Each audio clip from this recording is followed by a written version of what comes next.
जय हिंद साथियों, कैसे हो आप सब। स्वागत है आप सभी का एक और नए वीडियो के साथ एहसास आईएएस एकेडमी चैनल पर। एहसास आपकी सफलता का ये वीडियो है साथियों, सामान्य हिंदी के 30 एमसीक्यू प्रश्नों की प्रैक्टिस का दूसरा पार्ट। पहला पार्ट नहीं देखा है तो चैनल पर विजिट कर लीजिए। इसका पीडीएफ आपको हमारे टेलीग्राम ग्रुप एहसास आईएएस एकेडमी पर मिल जाएगी, जिसकी लिंक डिस्क्रिप्शन में दी गई है और चैनल के अबाउट सेक्शन में भी आपको लिंक मिल जाएगी। तो जल्दी से ज्वाइन कर लीजिए टेलीग्राम ग्रुप को, ताकि आपको सारे वीडियोस की पीडीएफ वहां से प्राप्त होती रहेगी। चलिए बढ़ते हैं फटाफट से अपने प्रश्नों की ओर, जो कि हिंदी के 30 महत्वपूर्ण प्रश्नों के एमसीक्यू सेट पर आधारित है। चलिए देखिए, पहला प्रश्न आपके सामने आ चुका है साथियों। पहला प्रश्न देखिए साथियों, क्या है। संयुक्त व्यंजन की बात हो रही है यहाँ पर प्रश्न में। संयुक्त व्यंजन वाले शब्द प्राय क्या होते हैं। पूछा जा रहा है साथियों आपसे कि संयुक्त व्यंजन वाले शब्द प्रायः क्या होते हैं। तो क्या होते हैं साथियों, ऑप्शन दिए हैं। विदेशी शब्द, देशज शब्द, तत्सम या तद्भव शब्द। तो क्या होते हैं प्रायः संयुक्त व्यंजन वाले शब्द होते हैं साथियों, तत्सम शब्द। क्या होते हैं, तत्सम शब्द होते हैं। प्रायः संयुक्त व्यंजन वाले शब्द तत्सम होते हैं। प्रायः की बात हो रही है साथियों, ध्यान दीजिएगा। इसके उदाहरण क्या होंगे, आपको उदाहरण बताते हैं। उदाहरण होगा इसका विज्ञान, विज्ञान होगा। और क्या है, एक ज्ञानी शब्द भी देख लीजिए, ज्ञानी भी होता है। क्या होता है, ये संयुक्त व्यंजन वाले शब्द है दोनों, जो कि प्रायः क्या होते हैं, तत्सम शब्द होते हैं। चलिए बढ़ते हैं साथियों दूसरे प्रश्न की ओर। दूसरे प्रश्न है आपके सामने, सच्चिदानंद में कौन सी संधि है। साथियों प्रश्न है आपके लिए कि सच्चिदानंद में कौन सी संधि है। संधि पूछी गई आपसे, इसमें कौन सी है। गुण है, यण है, व्यंजन है या विसर्ग है। कौन सी संधि है साथियों। अगर पता है तो आप कमेंट भी करते रहिएगा साथ में, ताकि आपकी प्रैक्टिस आपको पता लगेगी कि आप कितने आंसर सही कर रहे हैं। तो चलिए इसका आंसर देखिए। इसका आंसर होगा साथियों व्यंजन संधि। कौन सी संधि है इसमें, सच्चिदानंद में व्यंजन संधि है। इसका विच्छेद क्या होगा साथियों। इसका विच्छेद अगर हम करेंगे तो इसका विच्छेद होगा शत, शत धन चित धन आनंद। क्या होगा इसका विच्छेद अगर करेंगे तो सत धन चित धन आनंद होगा। क्या होगा, आनंद होगा साथियों। सच्चिदानंद का संधि विच्छेद सत चित आनंद होगा। और क्या होंगे व्यंजन संधि के उदाहरण, और देख लीजिए साथियों इसके उदाहरण और कौन कौन से शब्द है जो व्यंजन संधि के उदाहरण है। तो आपको संकलन में भी कौन सी है, संकलन में भी व्यंजन संधि है। और क्या है, उद्वेग, उद्वेग में भी व्यंजन संधि है, उद्वेग में। और तदर्थ, तदर्थ में भी कौन सी संधि है साथियों, ये व्यंजन संधि के उदाहरण है तीनों। संकलन, उद्वेग और तदर्थ। पूछा जाए इनमें कौन सी संधि है तो आप बताएंगे व्यंजन संधि है। चलिए बढ़ते हैं साथियों अगले प्रश्न की ओर। अगर आप चैनल पर पहली बार विजिट कर लिए हैं तो चैनल को लाइक और सब्सक्राइब जरूर कर लीजिएगा। आपको लगातार वीडियो मिलते रहेंगे यहाँ पर। आप तीसरा प्रश्न देखिए साथियों। तीसरा प्रश्न है आपके सामने, व्यंजन संधि कितने प्रकार की हो सकती है। साथियों पूछा गया है व्यंजन संधि पे ही प्रश्न है आपके लिए, कितने प्रकार की हो सकती है साथियों। व्यंजन संधि की बात हो रही है तो साथियों ये 2 प्रकार की हो सकती है। कितने प्रकार की हो सकती है व्यंजन संधि, अगर पूछा जाए तो कितने प्रकार की हो सकती है, 2 प्रकार की हो सकती है। कौन सी, पहला देखिए, पहला कौन सा होगा, अघोष। अघोष होगा पहला, अघोष, अघोष। इसके उदाहरण बताते हैं आपको। इसका कौन कौन से है जो अघोष व्यंजन संधि के है। तो कौन कौन सा होगा, व्यंजन वर्ग के कौन कौन से इसमें आएंगे, व्यंजन के कौन कौन से वर्ग आएंगे साथियों। व्यंजन वर्ग का, व्यंजन वर्ग का कौन कौन सा, पहला व दूसरा। कौन सा व्यंजन वर्ग का पहला व दूसरा आएगा। जैसे इसका उदाहरण देखिए, कौन सा उदाहरण होगा, इसका उदाहरण भी देख लीजिए। वागीश, वाक धन ईश, वाक धन ईश, वागीश का संधि विच्छेद है और ये किसका है, ये अघोष व्यंजन संधि का उदाहरण है। अब दूसरे की बात करें साथियों, दूसरा देख लीजिए। दूसरा कौन सा होगा, दूसरा प्रकार इसका कौन सा होगा। दूसरा प्रकार होगा साथियों सघोष। कौन सा होगा, सघोष प्रकार होगा। सघोष में क्या क्या आते हैं साथियों, व्यंजन में प्रत्येक वर्ग का कौन कौन सा आएगा। इसमें व्यंजन में प्रत्येक वर्ग का कौन कौन सा आएगा इसमें, 3, 4 और 5 आएंगे, क्योंकि 1 और 2 कहाँ पर आ गए, आघोष में आ गए। बाकी बचे 3, 4, 5, तो ये किस में आ जाएंगे, शघोष में। किस में आ जाएंगे साथियों, शघोष में। इसका भी एक उदाहरण देख लीजिए, इसका उदाहरण भी देख लीजिए। इसका उदाहरण है उत्साह। कौन सा, उत्साह। इसका विच्छेद क्या होगा साथियों, उत, उत धन साह। किसका विच्छेद होगा, ये उत्साह का। और संधि, किस संधि की बात हो रही है, व्यंजन संधि की बात हो रही है साथियों। चलिए बढ़ते हैं अगले प्रश्न की ओर साथियों। अगला प्रश्न क्वेश्चन नंबर 4 पे चलिए। क्वेश्चन नंबर 4 है कि आपके सामने यहाँ पर बात हो रही है समास की। किस पूर्व समास में पूर्व पद की प्रधानता होती है। कौन से समास में पूर्व पद की प्रधानता होती है साथियों, तत्पुरुष में, द्वंद्व में, बहुब्रीहि या अव्ययी भाव समास में। तो साथियों अव्ययी भाव समास में क्या होता है, पूर्व पद की प्रधानता होती है। तो आपका आंसर क्या होगा, अव्ययी भाव समास। तत्पुरुष की बात करें तो इसमें उत्तर पद प्रधान होता है साथियों। कौन सा, उत्तर पद प्रधान होता है इसमें उत्तर पद प्रधान होता है तत्पुरुष में। द्वंद्व की बात करें तो साथियों द्वंद्व में दोनों पद प्रधान होते हैं।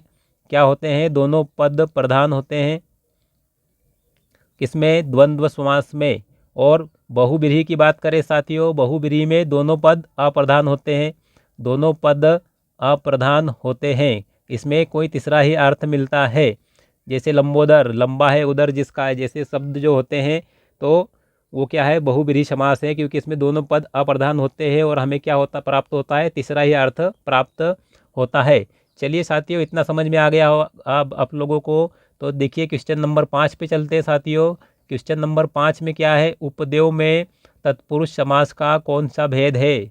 साथियों तत्पुरुष समास का भेद पूछा गया है किसमें, उपदेव शब्द में तत्पुरुष समास का कौन सा भेद है। प्रश्न को ध्यान से पढ़िएगा बिल्कुल, क्योंकि काफ़ी डीप में जाकर पूछा गया प्रश्न है आप लोगों से। तो उपदेव में कौन सा शब्द तत्पुरुष समास होगा साथियों, ये होगा प्रादि। कौन सा, प्रादि होगा। प्रादि तत्पुरुष समास होगा उपदेव में। प्रादि तत्पुरुष समास होगा उपदेव में। कौन सा होगा, प्रादि। और इसके उदाहरण क्या क्या है प्रादि तत्पुरुष समास के, तो दुर्गुण में भी कौन सा तत्पुरुष समास है साथियों, दुर्गुण में भी आपका प्रादि तत्पुरुष होगा। और प्रगति में भी प्रादि तत्पुरुष होगा।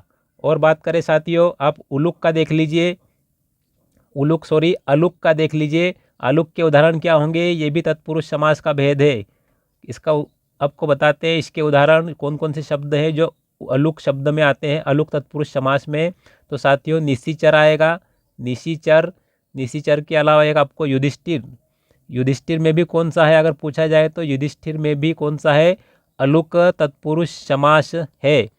नई की बात करें साथियों, नई का उदाहरण देख लीजिए, अधर्म में भी कौन सा है, नई तत्पुरुष है। और किस में है, अन्याय में भी आपका नई तत्पुरुष होगा। उपपद की बात कर लेते हैं साथियों।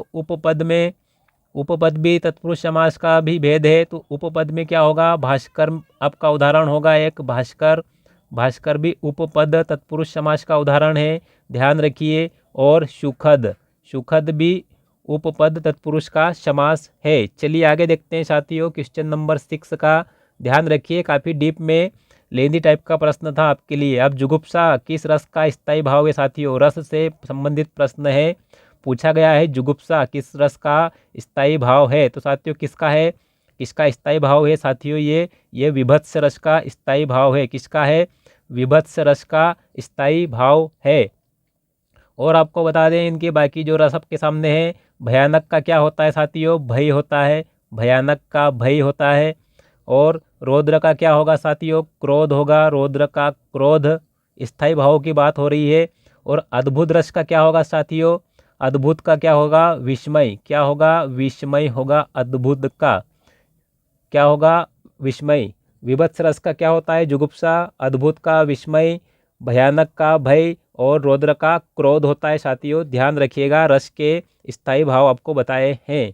चलिए अगले प्रश्न की ओर बढ़ते हैं साथियों। क्वेश्चन नंबर 7 देखिए। क्वेश्चन नंबर 7 में आपके लिए क्या है, सुरारी यातुधान और तमचर इनमें से किसके समानार्थक शब्द है। सुरारी, यातुधान और तमचर किसके समानार्थी शब्द है साथियों?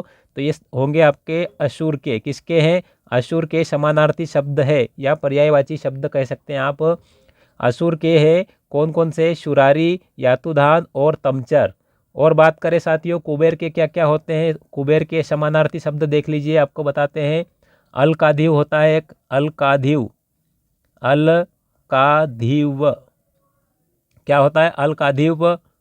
और क्या होता है? वैश्रवण, वैश्रवण साथियों ऐसे शब्द है जो आपको काफ़ी नए लगेंगे, लेकिन परीक्षाओं में आएंगे तो आप इनको कर पाएंगे आसानी से। और क्या होता है साथियों? एक कुंडल भी होता है इसका, एक कुंडल। क्या होता है? एक कुंडल। चलिए आपको किसके बताएं, कंज के भी देख लीजिए पर्यायवाची शब्द साथियों। कंज के क्या क्या होते हैं? सरसीज होता है, सरसीज पर्याय होता है इसका, कंज का सरसीज होगा। कमल होगा, कमल। अब आपको समझ में आ गया होगा कंज किसका पर्यायवाची की बात हो रही है साथियों, कमल देखकर। फिर होगा आपका ताम्रस, क्या है? ताम्रस। फिर और क्या है इसका? उत्पल, उत्पल भी है इसका पर्याय। अब देखिए साथियों और किसकी बात हो रही है? चंद्रमा के भी देख लीजिए पर्यायवाची शब्द। चंद्रमा के क्या क्या होते हैं साथियों? इसका होता है मृग लांछन। कौन सा? मृग लांछन।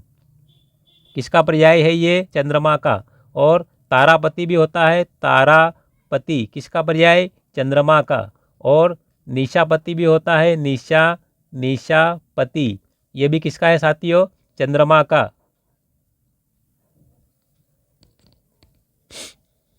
और क्या होता है साथियों? और क्या होता है इसका? निशाकर भी होता है। क्या होता है? निशाकर भी होता है, निशाकर।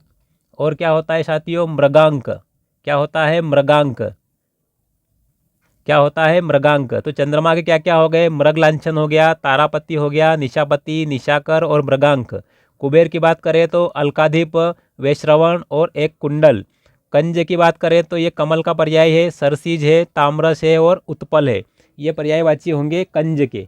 चलिए साथियों इतना ध्यान रखिएगा। समझ में आया आपको? कमेंट करके ज़रूर बताइएगा कैसा लग रहा है आपको इस तरह से पढ़ाना आपको, या फिर आपको किस तरह से और समझाना है, आप कमेंट करके ज़रूर बताइएगा। चलिए क्वेश्चन नंबर 8 देखिए। इनमें से कौन सा समुद्र का पर्याय नहीं है? यहाँ पर शब्द आखिरी में क्या मिल रहा है आपको? पर्याय नहीं है। तो साथियों कौन सा पर्याय नहीं है समुद्र का? तो साथियों ये होगा आपका आंसर राशब। कौन सा? राशब समुद्र का पर्याय नहीं है। ये किसका पर्याय है साथियों? राशब। राशब पर्याय है साथियों गर्दभ का। किसका? गर्दभ, गर्दभ। और इसका क्या पर्याय है? इसको गधा। और क्या पर्याय है? गधा। गधा का अगर पूछा जाए तो गर्दभ, राशब और बेशर। क्या होता है साथियों? बेशर, बेशर भी होता है इसका पर्याय। और चक्रीवान भी होता है साथियों। क्या होता है? चक्रीवान। ये किसके पर्यायों की बात हो रही है? राशब की, या आपके सामने गधा के पर्यायवाची आ सकते हैं, गर्दभ के हो सकता है, बेशर और चक्रीवान। इतना ध्यान रखिए। और आपको समुद्र के और दूसरे पर्यायवाची बताते हैं साथियों। समुद्र के और दूसरे पर्यायवाची देख लीजिए क्या क्या होते हैं। समुद्र के होते हैं साथियों पयोधी होता है, ये तीन तो आपके सामने है ही, पारावर, उदधी और अवधि। इसके अलावा और क्या होते हैं? और होता है पयोधी। क्या होता है? पयोधी, ये भी समुद्र का पर्याय है। और रत्नाकर, रत्नाकर भी किसका पर्याय है? समुद्र का। और क्या है? वारिश। क्या है? वारिश भी किसका है? समुद्र का पर्याय है। चलिए साथियों अगले प्रश्न की ओर। अगला प्रश्न देखिए, भृत्य का विपरीतार्थक शब्द कौन सा है साथियों? भृत्य का विपरीतार्थक शब्द कौन सा है? भृत्य का पूछा गया साथियों तो इसका होगा स्वामी। क्या होगा? स्वामी होगा भृत्य का विपरीतार्थक या विलोम शब्द। क्या होगा? स्वामी। अब हम यहाँ बात करें शब्दों में, ऑप्शन ए में देखिए महत का क्या होगा? महत का होता है विपरीतार्थक लघु। क्या होता है? लघु। निस्सार का क्या होता है साथियों? निस्सार का आपका होगा सार युक्त। क्या होगा? सार युक्त होगा निस्सार का, सार युक्त होगा। क्षीणकाय का क्या होगा साथियों? विशालकाय। क्या होगा? विशालकाय होगा क्षीणकाय का विपरीतार्थक या विलोम शब्द। चलिए साथियों अगला प्रश्न देखिए, क्वेश्चन नंबर 10 पे चलिए। क्वेश्चन नंबर 10 में क्या है साथियों? क्वेश्चन नंबर 10 में पूछा गया है झूठा सच। झूठा सच उपन्यास के लेखक कौन है? झूठा सच उपन्यास के लेखक कौन है साथियों? तो ये है इसके लेखक यशपाल। किसका उपन्यास है ये? यशपाल का है। यशपाल का उपन्यास है साथियों झूठा सच, ध्यान रखिएगा। अब देखिए कृष्णा शोभाती का उपन्यास का नाम भी देख लीजिए, क्या है? समय सरगम नामक उपन्यास इन्होंने लिखा है। कौन सा साथियों? कौन सा लिखा है? समय सरगम। कौन सा? समय सरगम इनका उपन्यास है, समय सरगम। और प्रेमचंद के तो आपको पता ही होंगे, कफन है इनका, फिर सदगति है, सदगति, और भी बहुत सारे उपन्यास इन्होंने लिखे प्रेमचंद ने। अब मैत्रेयी पुष्पा के देख लीजिए, मैत्रेयी पुष्पा ने क्या क्या उपन्यासों की रचना की है? तो इनका एक चाक है, अलमा कबूतरी, एक है इनका अलमा कबूतरी। ये किनका उपन्यास है साथियों? मैत्रेयी पुष्पा का। चलिए आगे बढ़ते हैं साथियों, अगला प्रश्न देखते हैं। काफ़ी अच्छा लग रहा होगा आपको इस तरह से क्लास में, या कैसा लग रहा है कमेंट करके बताइए साथियों। और भी ज़्यादा अच्छा क्लास को सुधारने की ज़रूर कोशिश करेंगे। जैसी आपकी डिमांड है, जैसी आपकी इच्छा है, बिल्कुल उसी तरह की क्लास उपलब्ध करवाएंगे आपको। 11वां प्रश्न देखिए साथियों, 11वां प्रश्न है शब्द शक्ति के कितने भेद होते हैं? शब्द शक्ति के कितने भेद होते हैं साथियों? तो ये 3 भेद होते हैं शब्द शक्ति के। कितने होते हैं? 3 भेद होते हैं साथियों। कौन कौन सा है? पहला भेद कौन सा है इसका? अमीधा होता है, एक तो अमीधा शक्ति, अमीधा हो गया। दूसरा कौन सा होता है साथियों? दूसरा होता है व्यंजना शक्ति, व्यंजना शब्द शक्ति हो गया, व्यंजना हो गया। तीसरा कौन सा होगा? लक्षणा। कौन सा? लक्षणा शब्द शक्ति। ठीक है साथियों, ध्यान रखिएगा 3 भेद होते हैं शब्द शक्ति के। चलिए आगे देखिए 12वां प्रश्न पे चलिए साथियों, क्या है? भारतीय साहित्य में दिया जाने वाला सबसे बड़ा पुरस्कार कौन सा है साथियों?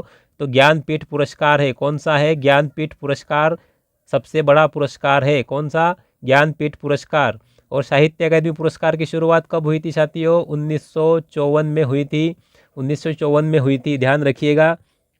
चलिए आगे बढ़ते हैं साथियों, क्वेश्चन नंबर 13 पे आ जाइए। विक्षोभ का तद्भव शब्द कौन सा है? विक्षोभ का तद्भव शब्द आपसे पूछा गया है। विक्षोभ का तद्भव शब्द, विक्षोभ का क्या होगा तद्भव साथियों? विछोह होगा। क्या होगा? विछोह होगा। कौन सा होगा? विछोह होगा। और बात करें साथियों, हरण की बात करें तो इसका क्या होता है? हरितकी। क्या होता है? हरितकी होता है हरण का। और छती का क्या है साथियों?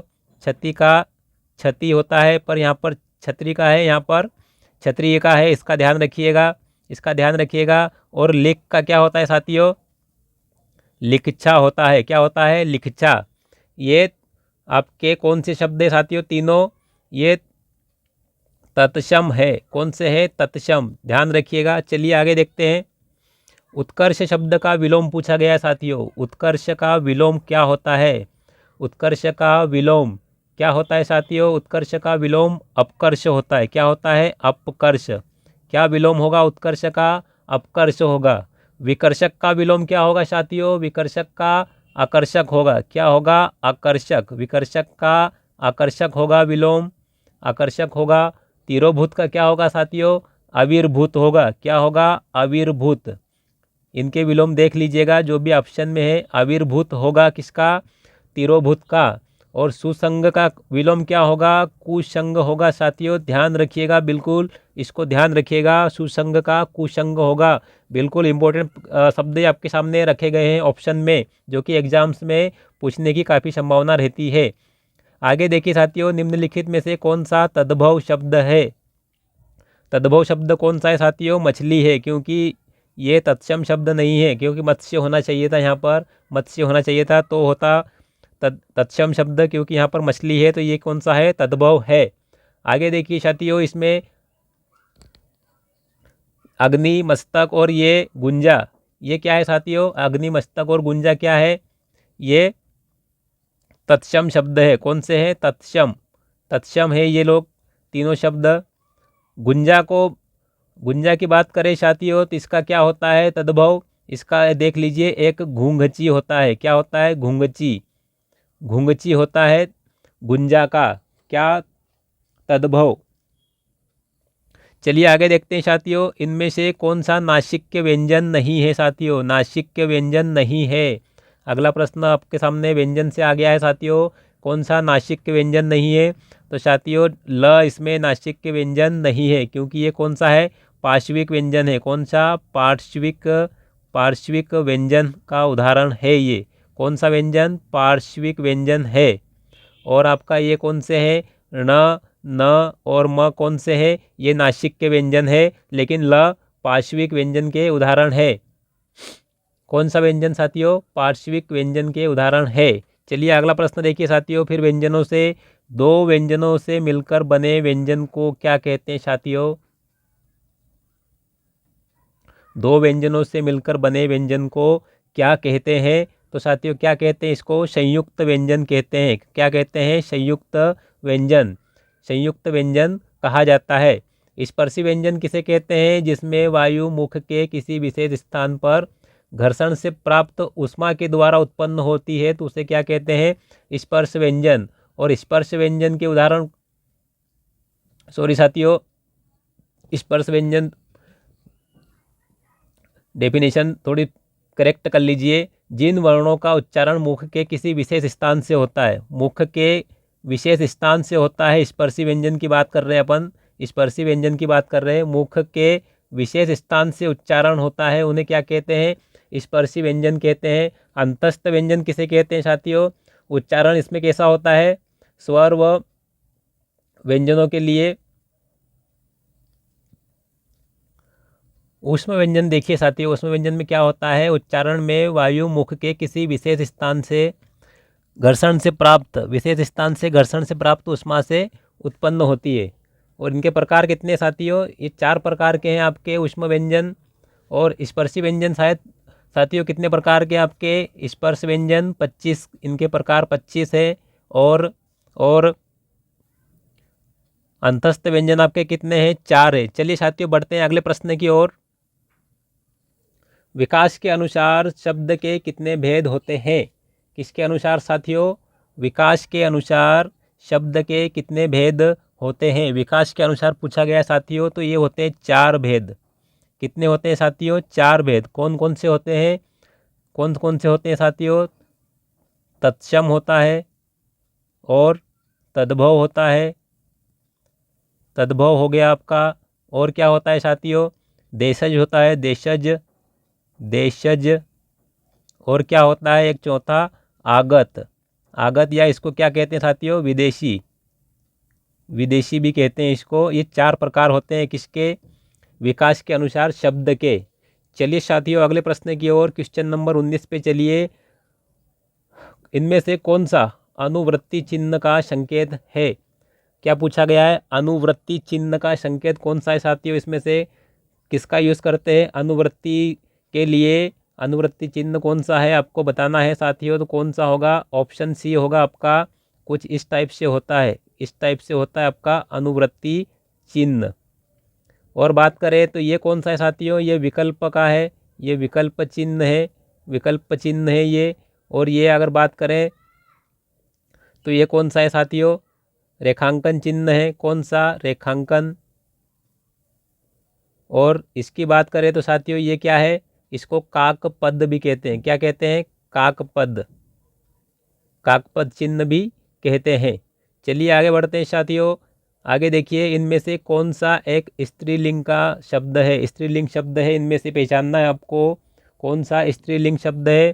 तो साथियों कविता जो ऑप्शन डी है आपका, ये क्या है साथियों, ये एक स्त्रीलिंग है। कौन सा है, स्त्रीलिंग है। और ये जो 3 शब्द आपको दिख रहे हैं, ग्राहक, बर्फ और वकील, ये कौन से साथियों, ये पुल्लिंग और स्त्रीलिंग दोनों है। कौन से हैं, पुल्लिंग और स्त्रीलिंग दोनों में आते हैं ये शब्द।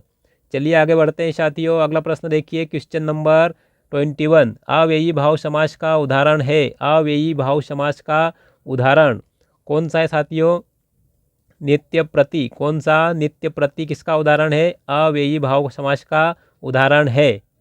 मनसिज किसका है साथियों, मनसिज में तत्पुरुष समास है। कौन सा, तत्पुरुष समास है, इसमें तत्पुरुष समास है। और खड़ी बोली में कौन सा है? कर्मधारय समास है, कर्मधारय समास का उदाहरण है ये। और जेब घड़ी भी किसका है? कर्मधारय समास का उदाहरण है।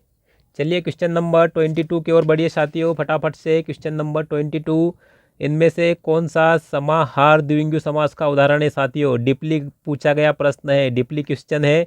समाहार द्विगु का उदाहरण कौन सा है? तो साथियों ये है त्रिभुवन। त्रिभुवन किसका उदाहरण है? समाहार द्विगु समास का। कौन सा? समाहार द्विगु समास का। किसका उदाहरण है? समाहार द्विगु समास का। और बाकी के जो आपको ये 3 शब्द दिख रहे हैं साथियों, ये और ये किसके उदाहरण है? ये उदाहरण है साथियों उत्तर पद, उत्तर पद प्रधान, उत्तर पद प्रधान द्विगु समास के उदाहरण है। कौन से? उत्तर पद प्रधान द्विगु समास के उदाहरण है ये तीनों शब्द। कौन कौन से? दुसुति, पंचप्राण और दोपहर। चलिए क्वेश्चन नंबर 23 देखिए, अक्ष का पर्यायी शब्द कौन सा है? अक्ष का पर्याय या पर्यायवाची शब्द कौन सा है साथियों? तो ये है आपका कील। कौन सा? कील। कील किसका पर्याय है? अक्ष का। किसका? अक्ष का। अगर बात करें शक्र, शक्र की, तो साथियों इसका होता है इंद्र। क्या होता है? इंद्र। शक्रपति भी कहते हैं इसको, शक्रपति अगर आता है, शक्रपति भी कहा जाता है। तो शक्र किसका है? इंद्र का। अमर्ष का क्या है पर्याय? इच्छा है। अमर्ष मतलब इच्छा, इच्छा का पर्याय होता है अमर्ष। और ध्वांत का क्या होता है साथियों? अंधकार, अंधेरा, जो भी आप बहुत सारे होते हैं इसके। चलिए ध्वांत का अंधकार होगा। चलिए क्वेश्चन नंबर 24, गरुड़ का पर्यायवाची शब्द साथियों, गरुड़ का पर्यायवाची शब्द इनमें से कौन सा नहीं है? कौन सा नहीं है? आखिरी में देखिए तो साथियों कौन सा नहीं है? नभद्वीप। कौन सा? नभद्वीप गरुड़ का पर्यायवाची नहीं है। ये किसका है साथियों? घन का। किसका? घन। या क्या इसके और पर्याय क्या होंगे? अब होगा, अब। अभी आपको समझ में आ जाएगा किसका है। जलधर। अब तो समझ में आ गया होगा साथियों, जलधर। और देख लीजिए वारीनाथ, वारीनाथ भी इसका पर्याय है, वारीनाथ। और देख लीजिए पयोद। अब तो क्लियर हो गया होगा साथियों, आपको नहीं हुआ? अब क्लियर हो जाएगा मेघ। अभी भी नहीं हुआ तो बादल लिख लीजिए साथियों, बादल। आप समझ में आया नवद्वीप का पर्याय कौन होगा साथियों? घन, अब, जलधर, वारीनाथ, पयोद, मेघ, बादल। किसकी बात हो रही है? बादल के पर्यायवाचियों की बात हो रही है। और बात करें साथियों, जो ये आपको दिख रहे हैं आही भोजी, सोपर्णेय और वेंतेय, ये तीनों शब्द किसके पर्यायवाची है साथियों? गरुड़ के हैं। किसके? गरुड़ के। गरुड़ के हैं। और गरुड़ के क्या पर्याय होते हैं? और देख लीजिए गरुड़ के एक खगनाथ होता है साथियों, खगनाथ। ये भी किसका है? गरुड़ का पर्यायवाची है। और क्या होते हैं?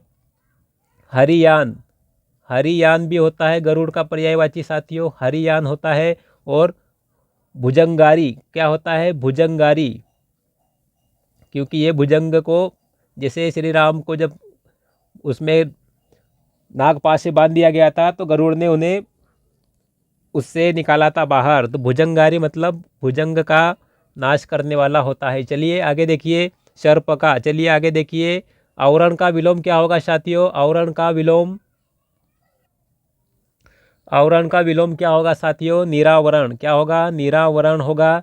या इसका और भी एक होता है अनावरण, अनावरण भी होता है और निरावरण भी होता है, लेकिन ऑप्शन में आपके लिए क्या दिया गया है? निरावरण। ठीक है साथियों। अनुन्नत का क्या होता है विलोम साथियों? उन्नत होता है। क्या होता है? उन्नत। अनुन्नत का उन्नत होता है। और आधे का क्या होता है साथियों? आधे का आधार। क्या होता है साथियों? आधार। चलिए आगे बढ़ते हैं साथियों। आगे देखिए क्वेश्चन नंबर 26, दाढ़ के लिए तत्सम शब्द साथियों, दाढ़ के लिए तत्सम शब्द कौन सा होगा? ऑप्शन देख के आपको लग रहा होगा कि क्या आंसर होना चाहिए। चमड़ी, दंत, दृष्टा या द्रंसदिका। क्या होगा साथियों दाढ़ के लिए? दाढ़ के लिए होगा द्रंष्टा। क्या होगा? दंष्ट्रा। दंष्ट्रा होगा दाढ़ के लिए। और दंत किसका है साथियों? दांत का होगा, दांत का होगा। और ये जो आपको द्रंसदिका दिख रहा है ये दाढ़ी का है। किसका है? दाढ़ी का। और चमड़ी का क्या होगा? चौरी। क्या होगा? चौरी होगा चमड़ी का। चलिए आगे देखिए क्वेश्चन नंबर 27। यहाँ पर आपको पैराग्राफ मिल गया साथियों। 27 से 30 तक के जो प्रश्न हैं 27 से 30 तक के प्रश्नों के उत्तर पैराग्राफ के अनुसार दीजिए। मनुष्य को समुचित कर्म करना चाहिए, उचित कर्म का उचित फल अवश्य प्राप्त होता है। पाप पुण्य का लेखा जोखा ईश्वर की अदालत में किया जाता है, इसलिए मनुष्य को चाहिए कि अपने इंद्रियों पर संयम रखे और अन्य मनुष्य की भलाई के लिए कार्य करे, ताकि ईश्वर की अदालत में अपने आप को उचित रूप में प्रस्तुत कर सके। चलिए साथियों, अपने पैराग्राफ एक बार पढ़ लीजिए, ध्यान से पॉज करके पढ़ लीजिएगा। अपन क्वेश्चन आंसर देखते हैं इसके। अब यहाँ पर पूछा गया है पाप पुण्य में कौन सा समास है। पाप पुण्य में कौन सा समास है साथियों? यहाँ पर आपको मिलेगा द्वंद्व समास। कौन सा? द्वंद्व समास मिलेगा पाप पुण्य में। और द्वंद्व समास मिलेगा आपको यहाँ पर द्वंद्व समास का कौन सा भेद है साथियों? वैकल्पिक भेद है। कौन सा? वैकल्पिक द्वंद्व समास है इसमें। आप डीप में बता देते हैं आपको। वैकल्पिक द्वंद्व समास है इसमें। किसमें? पाप पुण्य में। ये समास का भेद है द्वंद्व समास का। इसमें लोप किसका होता है? अथवा और या का लोप हो जाता है। किसमें? वैकल्पिक द्वंद्व समास में। ध्यान रखिएगा साथियों। अगला प्रश्न देखिए, संयम का विलोम क्या होगा साथियों? संयम का विलोम क्या होगा? संयम का होगा साथियों असंयम। क्या होगा? असंयम होगा। संयम का विलोम असंयम होगा। और अशम्य का क्या होगा? शम्य होगा विलोम शब्द अगर पूछा जाए तो। और असाधित का क्या होगा साथियों? शाधित होगा। शाधित, इसका विलोम होगा शाधित। और अक्षत का क्या होगा साथियों? अक्षत का होगा छत। ठीक है साथियों, आगे बढ़ते हैं क्वेश्चन नंबर 29 की ओर। कर्म का पर्यायवाची शब्द साथियों कार्य, क्रतुत, कृत्य। उपरोक्त सभी आंसर होगा आपका। उपरोक्त सभी होगा। इसके अलावा और क्या क्या होंगे कर्म के पर्यायवाची? और क्या क्या होंगे साथियों? कर्तव्य है, कर्तव्य इसका पर्याय है। कर्तुत भी है साथियों, कर्तुत तो आ चुका है आपका। और इसका क्या होगा? काम भी होगा पर्यायवाची। और क्या होगा साथियों? क्रिया। क्या होगा? क्रिया। ये सब किसके पर्यायवाची है साथियों? ये है कर्म के। चलिए लास्ट क्वेश्चन देखते हैं साथियों। भलाई का समानार्थी शब्द है। भलाई का समानार्थी शब्द क्या है साथियों? इसके ऑप्शन के हिसाब से आपका उपकार होगा। क्या होगा? उपकार होगा साथियों ऑप्शन के हिसाब से। और देख लीजिए बाकी शब्दों के भी पर्यायवाची देख लीजिए साथियों क्या होंगे। आगार के क्या होंगे? आगार का होगा घर। आप समझ में आ गया होगा आपको किस शब्द की बात हो रही है। फिर होगा गेह होगा। फिर होगा भवन होगा साथियों। और क्या होगा? धाम। ये शब्द साथियों ऐसे पर्याय बता रहे हैं जो आपके लिए नए होंगे। चलिए सर्ववल्लभा का देख लीजिए साथियों क्या होता है? पूर्वामा। क्या होता है? पूर्वामा। अभी आपको समझ में नहीं आएगा किसकी बात हो रही है। पूर्वामा होता है। फिर वार वधु होता है। वार वधु होता है इसका पर्याय। और गणिका। अब आपको समझ में आ गया होगा कि किसकी बात हो रही है। गणिका। चलिए अच्युत के देख लीजिए साथियों। अच्युत किसका पर्याय है? केशव साथियों केशव। समझ ही गए होंगे आप किसकी बात हो रही है। गोपाल होता है। और घनश्याम, ये इसके पर्यायवाची होते हैं किसके? अच्युत के। चलिए साथियों ये थे आपके लिए महत्वपूर्ण 30 प्रश्न हिंदी एमसीक्यू प्रैक्टिस के हिसाब से। इसी तरह के आपको मिलते रहेंगे वीडियोस हिंदी के भी, तो चैनल को सब्सक्राइब कर लीजिए और लाइक कर दीजिए और अपने मित्रों को शेयर भी कर दीजिए। और इसका पीडीएफ आप लोगों को एहसास IAS एकेडमी चैनल के टेलीग्राम ग्रुप पे मिल जाएगा। लिंक डिस्क्रिप्शन में दी गई है, वहाँ से आप लिंक ज्वाइन करके चैनल ज्वाइन कर लीजिए और पीडीएफ डाउनलोड कर लीजिए, ताकि आपको बाद में अगर रिवाइज करना हो तो आप पीडीएफ के द्वारा रिवाइज कर सकते हैं। उसमें आंसर सहित दिया गया है, आपको सारी चीज़ें वहाँ आपको मिल जाएगी। ज्वाइन कर लीजिएगा चैनल को। और चलिए मिलते हैं अगले वीडियो में आपको बहुत जल्दी ही। धन्यवाद साथियों, जय हिंद।